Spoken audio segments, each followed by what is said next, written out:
world full of too many football podcasts comes another football podcast. One man's quest to find the answers. Okay, boys, let's go to work. Now, live from Pine Grove Studio B, it's Let Me Be Frank with T. Frank. Penn State football in the middle of spring practice, and the only thing that people want to talk about, what the new offense is going to look like under first-year offensive coordinator Mike Yurcich. I'm T. Frank. This is Let Me Be Frank, and we're going to talk about the part of the offense that I don't think everyone's paying a lot of attention to right now. That'd be the running game. So a couple weeks ago, I saw a couple of things online about Penn State, and for those of you that love the details, well, this show's going to be for you. But for the Bloggy, they're another site, they did a breakdown on what Mike Yurcich's offense does, including the outside zone.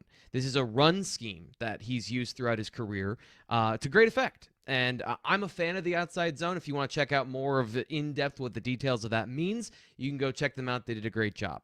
But here's a brief synopsis of what the outside zone does.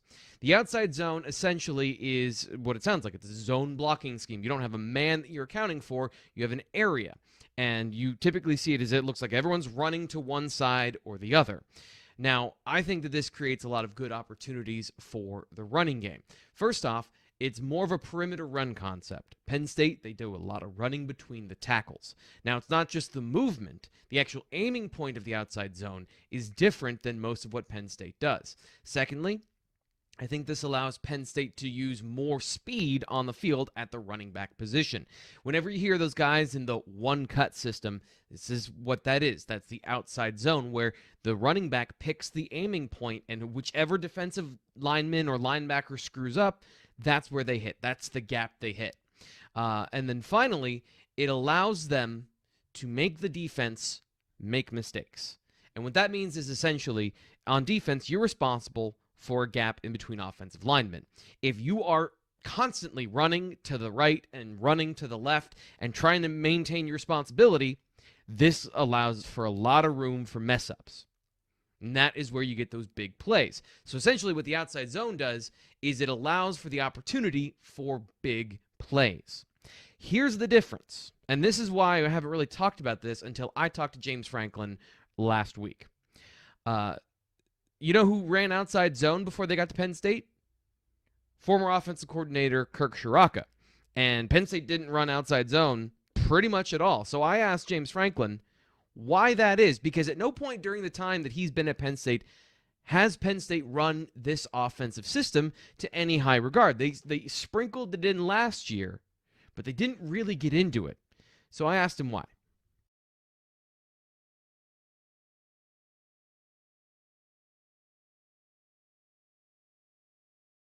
Yeah, so one of the things that we were really excited about last year was the outside zone, and we just didn't have any history, in the outside zone. So we needed the reps to install it, and then not having any spring football, we weren't able to get that going the way we wanted to get it going, and that was a big part of I think what we were going to be last year.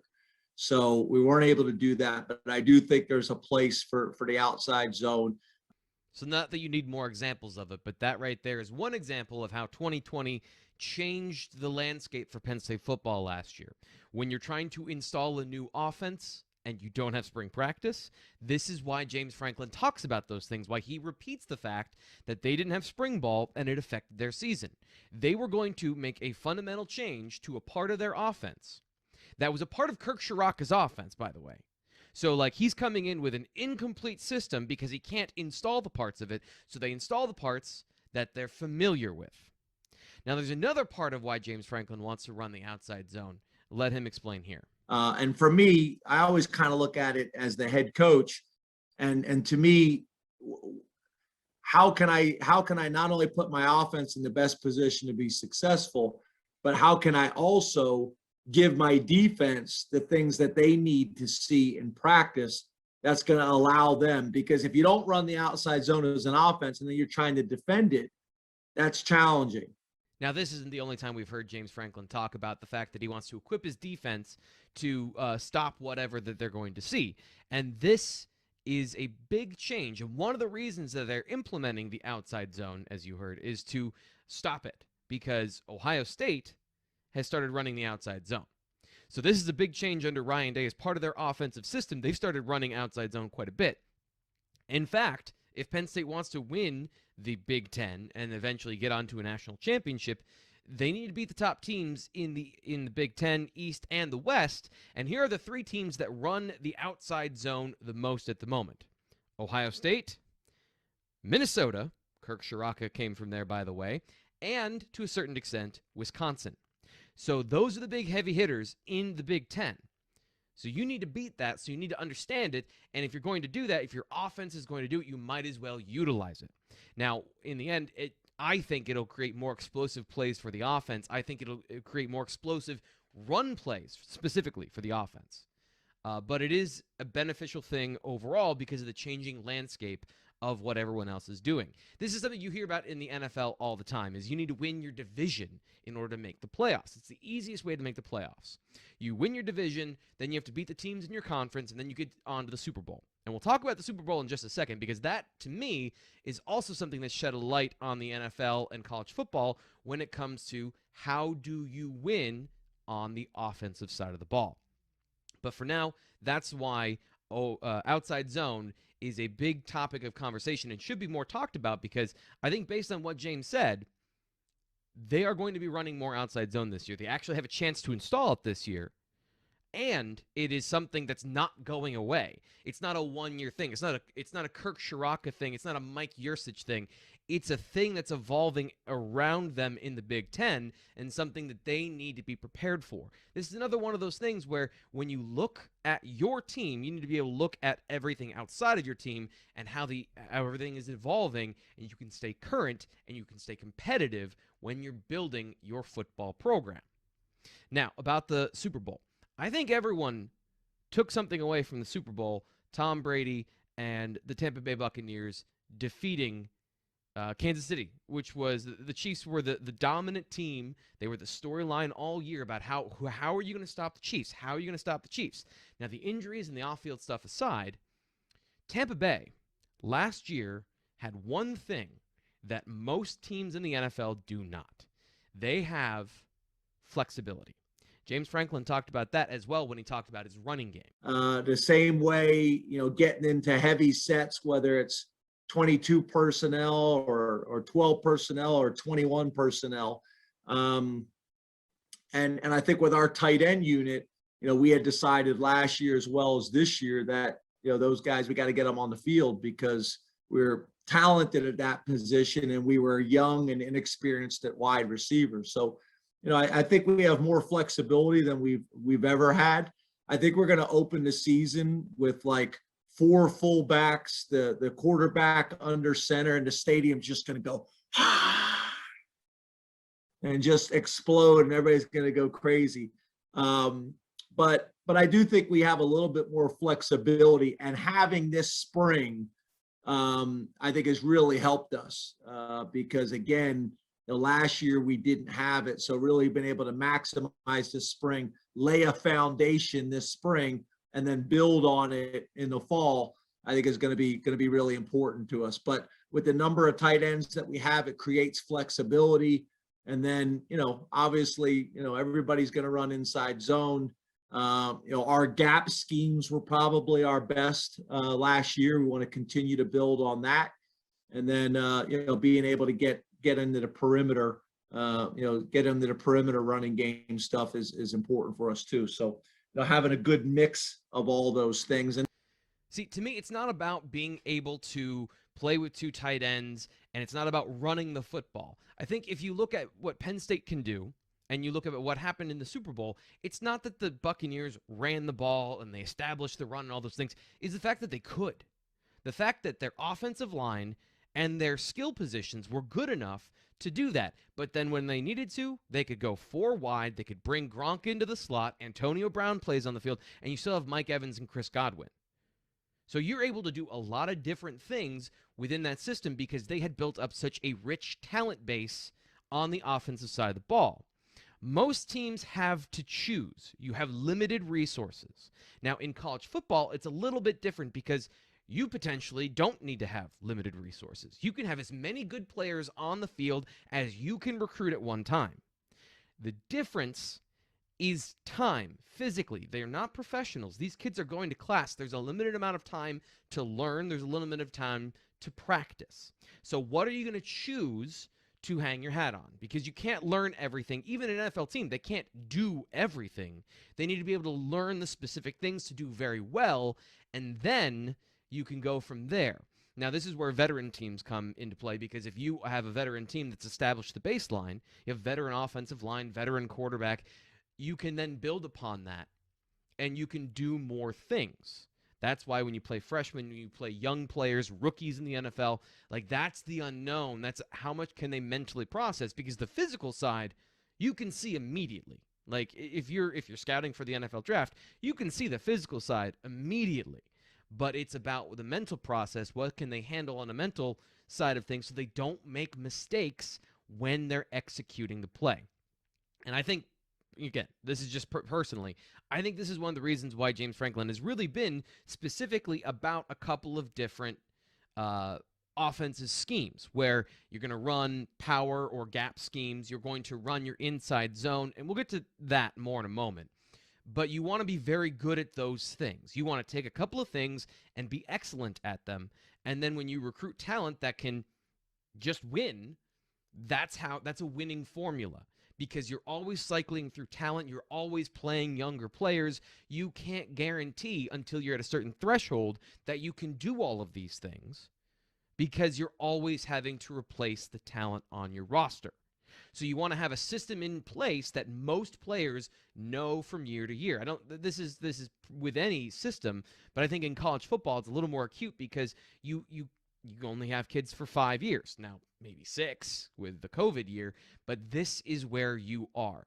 So you want to be as flexible as possible, and that's where Penn State, having multiple tight ends, having multiple running backs and receivers, they can line up in a variety of formations with the same players. Bretton Strange and Theo Johnson are keys to the offense, because you can line up in a 2 tight end set, which is a run formation, or you can split one of them out into the slot. Now you have essentially 3 receivers, a running back, and a tight end.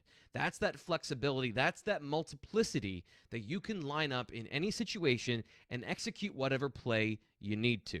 Now, there's a lot of other things that are really cool about the Mike Yurcich offense that we'll get to in just a little bit. But what we're talking about today is the run game, and another part of that Penn State fans always kind of roll their eyes about, and it's the quarterback run game.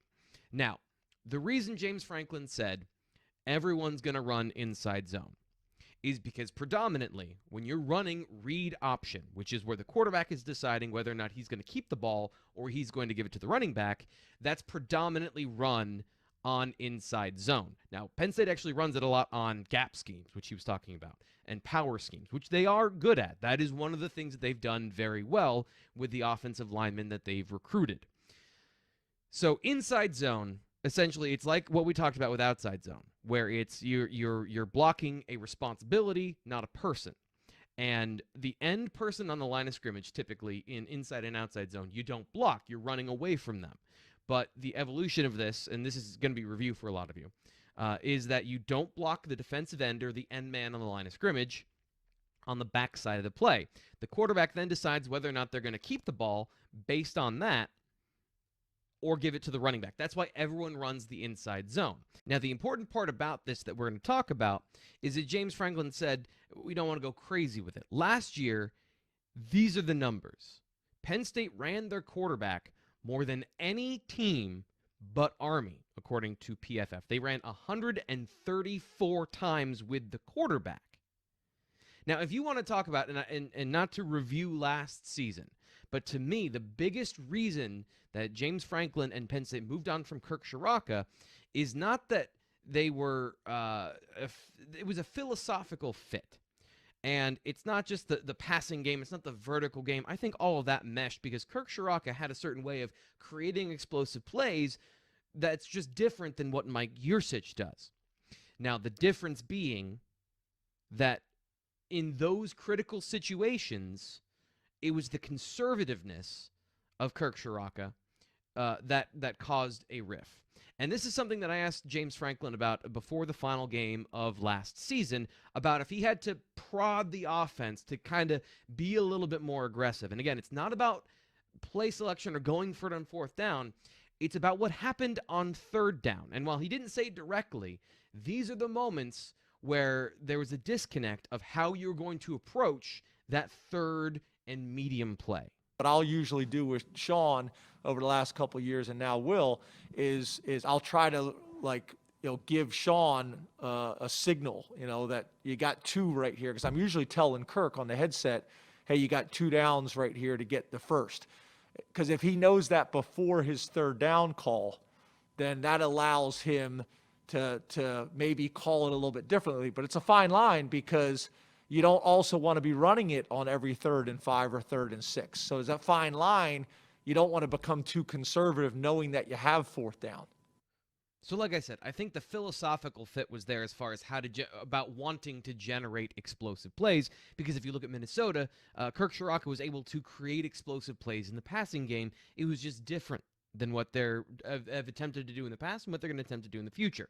And last year when everything broke down, Kirk Ciarrocca kind of went into a shell and was too conservative in those third and medium situations, basically taking advantage of the fact that his head coach was going to go for it on fourth down, which led to a lot of quarterback runs. You want to know the number?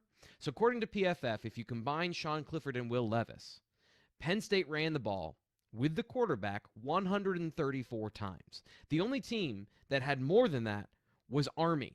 And they are a true triple option team. So this is like extreme measures. And there's a certain part of, just get through the season last year. But that's not what James Franklin is interested in doing. Now, there's a couple of things that determine when you actually want to run the quarterback. And it's more selective than that, which is what he talks about. And then I think whenever you can have, your quarterback as a threat, we want to limit that and not depend on that and go crazy with that. But when the defense has to respect the quarterback as a runner, that's important. So the last thing we'll talk about with the Penn State offense is not just that the quarterback ran the ball a lot last year, and that's not what James Franklin wants to do. What we're going to talk about is about when he wants to run the football with the quarterback, because there are not just the read options where the defense kind of decides when you run the football with the quarterback. There's also the designed runs, right? So the runs where the quarterback is the primary ball carrier the entire time.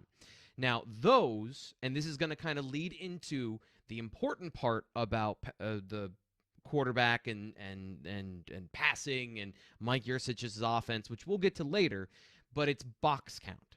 So the idea is that in college football, not only do you have these gigantic swings in field where one side's the short side, one side's the far side, but with the ability to put people in space, you have been selectively taking linebackers out of the box, the tackle box. And by doing that, you've opened up a lot of space on the interior of the offense and of the defense. So what you want to do is you want to make the defense wrong. Like, the best offenses are not the ones that just punch people in the face and they say, we're better than you, we're just going to run here and we're going to tell you before. It's not about that. It's about making the defense wrong or putting the defense in a position where they can't be right. And this is one of the biggest things with the quarterback run game. It should be a selective thing when the defense gives it to you. This is the idea of making it so they can't be right or that they dictate what the play is. Because if you, and there was one play last year that I thought was indicative of this. It was an evolution of something that they had done over the course of the last year and a half, where they have this pitch play where Sean Clifford and the running back, are going to the outside, and there's a lead blocker, and he can either keep the ball or he can pitch it. And what this does is it draws another linebacker out of the box. So now you literally are almost 5-on-5. With the quarterback, there aren't enough gaps for the defense to cover, so the quarterback should have one specific lane to run through.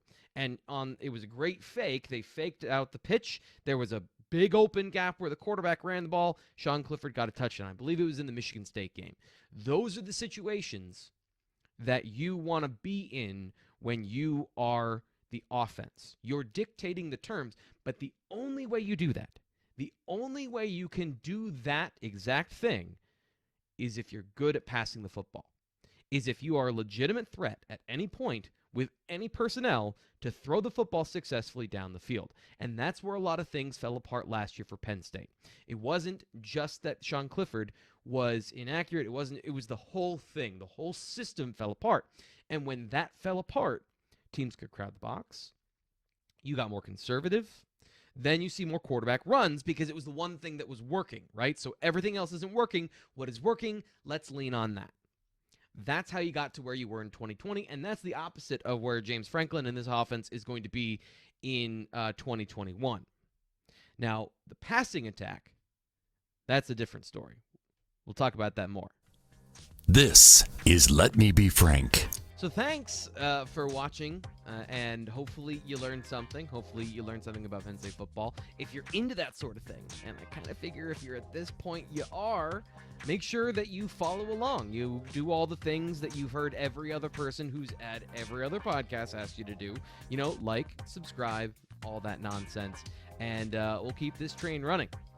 By the way, there's going to be a bunch of changes. This isn't the end-all be-all. This is literally the first time I've done this. So things are going to get better, and it's going to be a lot of fun. We're going to have guests, interviews, shenanigans. I'm hoping for plenty of shenanigans. So, let me be frank.